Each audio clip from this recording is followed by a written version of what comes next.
सभी किसान भाइयों को हाथ जोड़ के नमस्कार, सत श्री अकाल, सलाम, जय जवान जय किसान। साथियों, भारत के किसानों का ऐतिहासिक आंदोलन लगभग पिछले 8.5 महीनों से चल रहा है और ये आंदोलन लगातार नए कीर्तिमान, नए रिकॉर्ड बनाते जा रहा है। कल किसान संसद का आखिरी दिन था और इस किसान संसद के हम पहले दिन से कार्रवाई उठा के देखें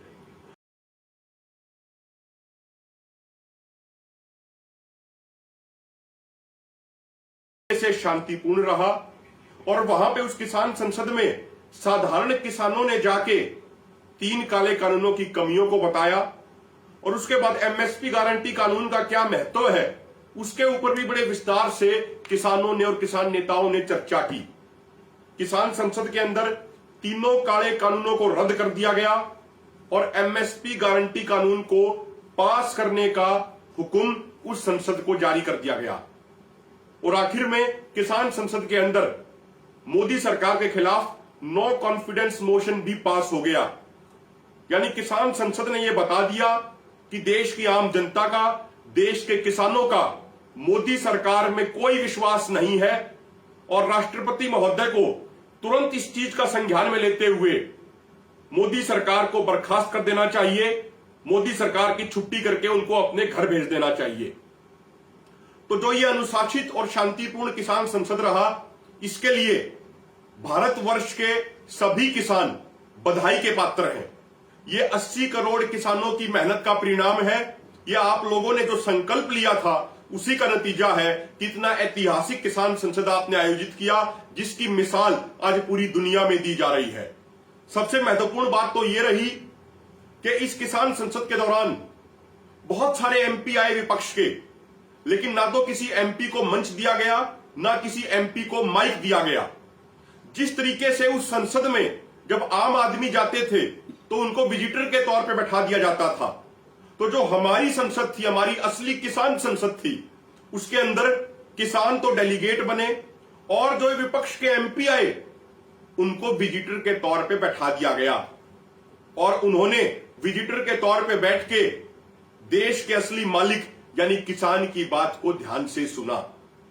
और यदि आप संसद के अंदर भी देखें तो जो पीपल्स व्हिप जारी किया था संयुक्त किसान मोर्चा की तरफ से, उस व्हिप का बहुत व्यापक असर देखने को मिला। संसद के अंदर बार बार किसानों की मांगें उठती रही, संसद के अंदर यही बातें उठती रही कि जो 8.5 महीनों से किसान दिल्ली के बॉर्डरों पर बैठे उनकी बातों को सुना जाए और उनकी मांगों को पूरा किया जाए। जो पहले ऐसा होता था कि विपक्ष के सांसद भी वॉकआउट कर जाते थे और सत्ता पक्ष के सांसदों को बिल्कुल फ्री में मिल जाता था, जो चाहे वो करते थे। लेकिन अब की बार उस व्हिप का, उस पीपल व्हिप का यह असर रहा कि विपक्ष के सांसद वॉकआउट नहीं कर पाए और उनको अंदर रह के किसानों की बातें उठानी पड़ी। यह देश के किसानों की एक तरीके की जीत है। साथियों, इसके अलावा यदि हम एक चीज और देखें, इस आंदोलन ने एक और बहुत बड़ी चीज की है, वो है सामाजिक परिवर्तन। कोई भी आंदोलन होता है तो वो आंदोलन कुछ बहुत सारे ऐसे साइलेंट परिवर्तन करता है कि जिनका आने वाले समय में समाज को बहुत ज्यादा फायदा होता है। अब देखिए, पहले क्या होता था, हरियाणा में अधिकतर नौजवान जब कावड़ के समय वो हरिद्वार जाते थे और वहां से आते थे। लेकिन ये इस आंदोलन का असर है कि अब की बार हरियाणा के नौजवानों ने, हरियाणा के किसानों ने सिंगू, टिकरी, गाजीपुर इन बॉर्डरों को ही अपना धाम मान लिया और जो पहले कावड़ वहां से हरिद्वार से लेके आते थे अपने गांव में, अब की बार उस कावड़ का प्रारूप, उस कावड़ का स्वरूप बदल गया और नौजवान अपने अपने गांव से पवित्र जल और मिट्टी लेके सिंगू, टिकरी और गाजीपुर बॉर्डर गए। नौजवानों ने सैकड़ों किलोमीटर दौड़ करके कवर किया। यह चीज दिखाती है कि यह आंदोलन नौजवानों के मन में बस गया है। यह चीज दिखाती है कि यह आंदोलन नौजवानों के एक एक कण में, एक एक रोम में बस गया है।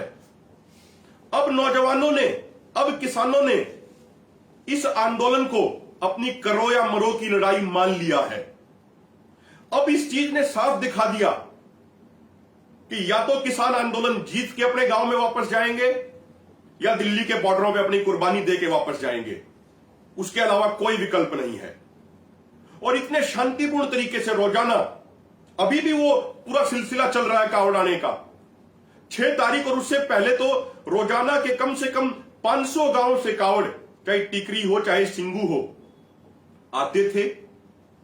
एक तो इतना करिश्माई एक घटना हुई जब खटकड़ टोल से सैकड़ों नौजवानों का एक पूरा काफिला आया, तो जो पवित्र जल लेके आए थे उन्होंने स्टेज पे आके कहा कि इस पवित्र जल से हम कोई मूर्ति पे पानी नहीं चढ़ाना चाहते, हम चाहते हैं कि इस पंडाल में पंजाब का जो सबसे बुजुर्ग किसान बैठा है, उस बुजुर्ग किसान के हम चरण धोएंगे इस पवित्र पानी से, इस पवित्र जल से। उन्होंने स्टेज पे आके पंजाब के एक बुजुर्ग किसान के पैर धोए। यह दिखाता है कि इस आंदोलन ने हमारे समाज को कितना मिला दिया है, हमारे समाज के ताने बाने को कितना मजबूत कर दिया है। और जिस तरीके से ये नौजवान कावड़ लेके सिंगू, टिकरी और गाजीपुर बॉर्डर आए और अभी आ रहे हैं, उससे यह दिखाता है कि हमारा किसान अपनी जड़ों से दोबारा जुड़ रहा है। जो एक बार वो धार्मिक पाखंडवाद के उसमें बह गया था, अब वो दोबारा अपनी जड़ों से कनेक्ट कर रहा है, वो दोबारा अपनी रूट से जुड़ रहा है। ये एक बड़ा सामाजिक परिवर्तन इस आंदोलन ने लाया है। ये इस आंदोलन की एक बड़ी उपलब्धि है, ये इस आंदोलन की एक बड़ी कामयाबी है कि अब किसान और नौजवान अपने खेत को, अपनी माटी को, अपने बड़ों को, अपने बुजुर्गों को ही अपना देवता मान रहे हैं, अपनी माटी को ही अपना सब कुछ मान रहे हैं, अपने जल को ही सब कुछ मान रहे हैं। ये इस आंदोलन की एक बड़ी उपलब्धि है कि इसने उन नौजवानों को ये एहसास कराया है। साथियों, इसके अलावा एक और महत्वपूर्ण बात है। वो बात यह है कि 15 अगस्त का कार्यक्रम आप सबको मालूम चल गया होगा। उस कार्यक्रम की रणनीति जानना बड़ा जरूरी है। संयुक्त किसान मोर्चा ने यह फैसला किया है कि 15 अगस्त को तहसील और ब्लॉक लेवल पे किसान मजदूर आजादी संग्राम दिवस मनाया जाएगा। इसके तहत 11 से 1 बजे तक सभी किसान अपने ट्रैक्टरों पे, अपनी गाड़ियों पे, अपने मोटरसाइकिलों पे तिरंगा झंडा और चाहे तो अपने संगठन का झंडा भी, दोनों झंडे लगा के 11 से 1 बजे तक वो अपनी यात्रा करेंगे, तहसील और ब्लॉक लेवल पे अपने कार्यक्रम करेंगे। साथियों, हमारा एक कार्यक्रम पूरे तरीके से शांतिपूर्ण होना चाहिए और हम बार बार एक बात स्पष्ट कर रहे हैं, आज दोबारा स्पष्ट कर रहे हैं कि 15 अगस्त को दिल्ली जाने का हमारा कोई प्रोग्राम नहीं है। सोशल मीडिया पे कुछ शरारती तत्व ये अफवाहें फैला रहे हैं कि दिल्ली में जाना है, इस तरीके का हमारा कोई प्रोग्राम नहीं है। 15 अगस्त को हम दिल्ली के अंदर बिल्कुल भी नहीं घुसेंगे। हमारा कार्यक्रम तहसील और ब्लॉक लेवल तक सीमित है। कुछ जगहों पे, हरियाणा के कुछ जगहों पे साथियों ने पहले ही अपना डिस्ट्रिक्ट लेवल का प्रोग्राम तय कर लिया था, तो 1-2 जगह जहां पहले तय हुआ वहां डिस्ट्रिक्ट लेवल तक होगा और बाकी सभी जगहों पे तहसील और ब्लॉक लेवल का प्रोग्राम होगा। तो यदि कोई आपको भ्रमित करने का प्रयास करता है, यदि कोई आपको लगता है, कोई अफवाह फैला रहा है कि भाई 15 अगस्त को दिल्ली जाना है, तो उस अफवाह की आपको पोल खोलनी है और सच पूरे देश के सामने लाना है कि हमें 15 अगस्त को दिल्ली में बिल्कुल भी नहीं जाना है। हमें तो वो कार्यक्रम करना है जो संयुक्त किसान मोर्चा ने दिया है और वो कार्यक्रम तहसील और ब्लॉक लेवल पे होगा। 15 तारीख को 11 से 1 बजे तक आपको अपने तहसील और ब्लॉक लेवल पे अपने ट्रैक्टरों, अपने गाड़ियों, अपने मोटरसाइकिलों पे तिरंगे झंडे लगा के और उसके साथ आप चाहें तो अपने संगठन का झंडा लगा के आपको 2 घंटे का कार्यक्रम करना है और ये कार्यक्रम बड़ा ही शांतिपूर्वक तरीके से होना है। साथियों, एक और बड़ी घटना हुई है अभी हालिया समय में, आपने देखा भी होगा कि एक दिन मोर्चे पे भी मिठाइयां बांटी जा रही थी। वो मिठाइयां क्यों बांटी जा रही थी? क्योंकि ओलंपिक में हमारे कई खिलाड़ियों ने, और मैं तो ये कहूंगा किसानों के बेटे और किसानों की बेटियों ने बहुत ही ऐतिहासिक प्रदर्शन किया। भारत ने ओलंपिक में 7 मेडल जीते और आप देखिए इनमें से अधिकतर किसान परिवारों से ही हैं। वो किसानों के ही बेटे हैं, वो किसानों की ही बेटियां हैं। आप समझिए उन खिलाड़ियों के मन में उस समय क्या गुजर रही होगी जब वो ओलंपिक में पार्टिसिपेट करने के लिए जापान जा रहे थे। जब उन्होंने देखा होगा, जब वो इस चीज को महसूस कर रहे होंगे कि अपनी जायज मांगों को लेके हमारे माता पिता, हमारे भाई बहन पिछले 8 महीनों से दिल्ली के बॉर्डरों पे बैठे हैं और मोदी सरकार कुछ सुन नहीं रही है। क्या भाव होंगे उनके मन में। उसके बावजूद वो बड़ा मजबूत मन करके जापान में गए और देश का नाम रोशन किया और 7 मेडल जीते। क्या आप बात करें नीरज चोपड़ा की, वो भी एक किसान परिवार से आते हैं। अब बात करें रवि दहिया की, वो भी एक किसान परिवार से आते हैं। अब बात करें बजरंग पुनिया की, वो भी एक किसान परिवार से आते हैं। ये किसी राजनीतिक परिवार से नहीं थे। ये किसानों के बेटों ने, ये किसानों के खून ने पूरी दुनिया में देश का नाम चमकाया है। किसानों के खून ने, किसानों के डीएनए ने पूरी दुनिया में देश का नाम रोशन किया है। ये राजनेता तो सिर्फ जुमलेबाजी करने का काम करते हैं।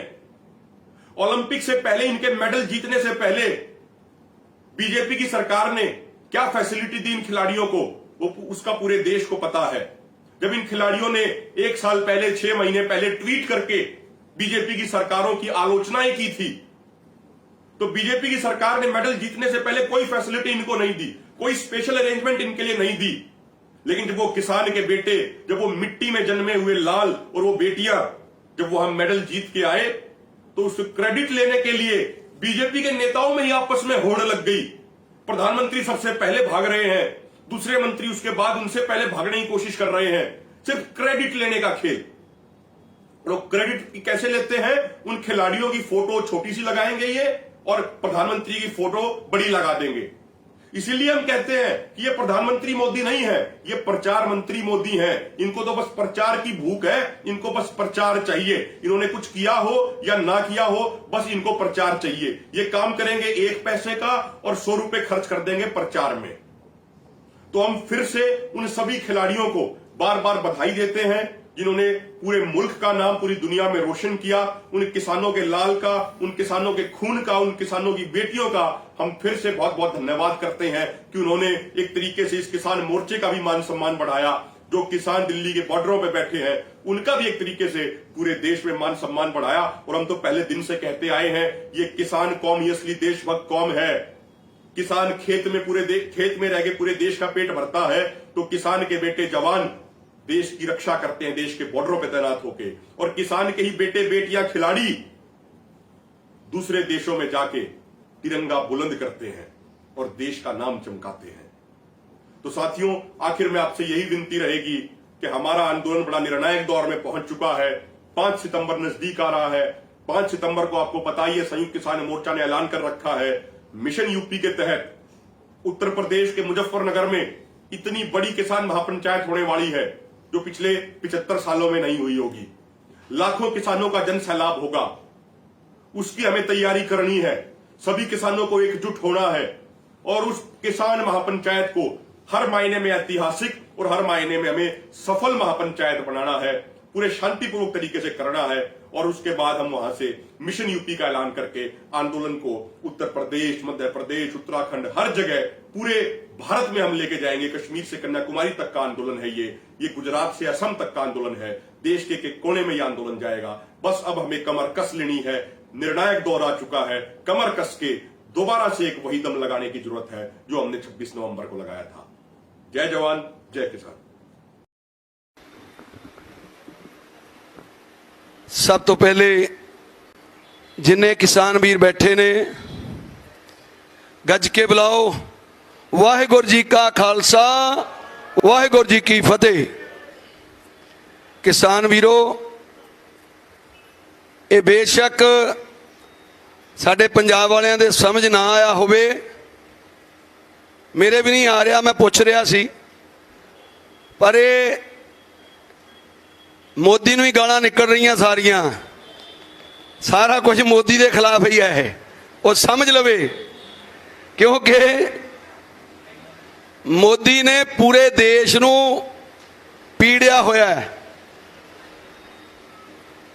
मैं हिंदी च बोलना थोड़ा, इन्हां दे भी समझ आ जाऊ मेरे ख्याल दे साडे वीरां दे। ये जो हमारे साथी तमिलनाडु से आए हुए हैं, ये 6 रोज से यहाँ पर हैं और बड़ी संख्या में यहाँ पर आए हैं और कल 11 तारीख को ये जाएंगे और फिर और साथी इनके आएंगे टर्म बाय टर्म। तो हिंदी जरूर सीखा करो यार, ये तो हमारी राष्ट्रीय भाषा है। हम पंजाबी वाले देख लो हिंदी बोल रहे हैं ना, तो हिंदी जरूर सीखा करो। ठीक है, अंग्रेजी छोड़ गए यार, सारी अंग्रेजी मत ले लो, थोड़ी हिंदी ले लिया करो तो पता तो चले सबको। कहने का भाव ये है कि ये हमारे साथी अब भारत सरकार को समझ लेना चाहिए कि जो बोल रहे थे कि ये आंदोलन पंजाब का है, ये आंदोलन केवल हरियाणा का है, ये आंदोलन केवल 2 स्टेटों का है। अब भारत सरकार को समझ लेना चाहिए कि ये आंदोलन पूरे भारत का है, जन जन का आंदोलन है। ये भारत सरकार को समझ लेना चाहिए, इस नरेंद्र मोदी को समझ लेना चाहिए कि भाई अब जितना तूने लूटना था लूट लिया, हमारे एयरपोर्ट बेच दिए। आपने देखा होगा, आपने फेसबुक पर देखा होगा, व्हाट्सएप पे देखा होगा कि मुंबई में एयरपोर्ट का नाम बदली करके अडानी एयरपोर्ट रख दिया। जो शिवसेना वालों ने जाके उसको तोड़ा। जो हम किसान कह रहे थे कि ये देश को बेच रहा है, जो कहता था कि मैं देश नहीं बिकने दूंगा, ये झूठे लोग हैं बीजेपी वाले। झूठ बोलते हैं, झूठ बार बार बोलते हैं, उतना समय बोलते हैं जब तक लोग सत्य मानना शुरू ना कर दे। तो इनकी बात, जो भी बात बोले उसको समझ लेना चाहिए कि झूठ के अलावा और कुछ नहीं है। ट्रेनें बेच दी, आपकी ट्रेन पे लिखा आ रहा है अडानी। सब तो पहले जिन्हें किसान वीर बैठे ने, गज के बुलाओ वाहिगुरु जी का खालसा, वाहिगुरु जी की फतेह। किसान वीरो,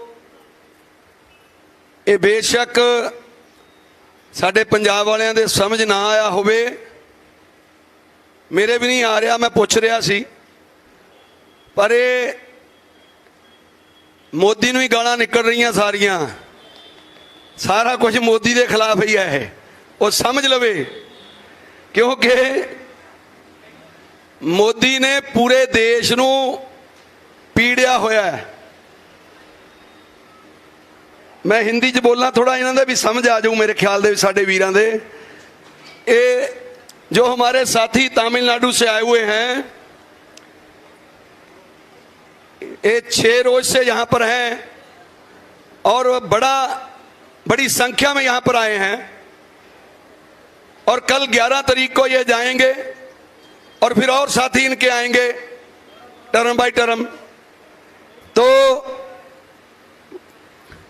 हिंदी जरूर सीखा करो यार, ये तो हमारी राष्ट्रीय भाषा है। हम पंजाबी वाले देख लो हिंदी बोल रहे हैं ना, तो हिंदी जरूर सीखा करो। ठीक है, अंग्रेजी छोड़ गए यार, सारी अंग्रेजी मत ले लो, थोड़ी हिंदी ले लिया करो तो पता तो चले सबको।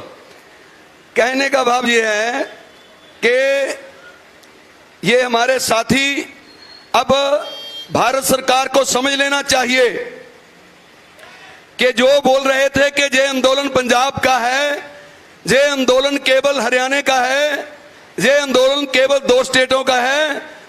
अब भारत सरकार को समझ लेना चाहिए कि ये आंदोलन पूरे भारत का है, जन जन का आंदोलन है। ये भारत सरकार को समझ लेना चाहिए, इस नरेंद्र मोदी को समझ लेना चाहिए कि भाई अब जितना तूने लूटना था लूट लिया, हमारे एयरपोर्ट बेच दिए। आपने देखा होगा, आपने फेसबुक पर देखा होगा, व्हाट्सएप पे देखा होगा कि मुंबई में एयरपोर्ट का नाम बदली करके अडानी एयरपोर्ट रख दिया।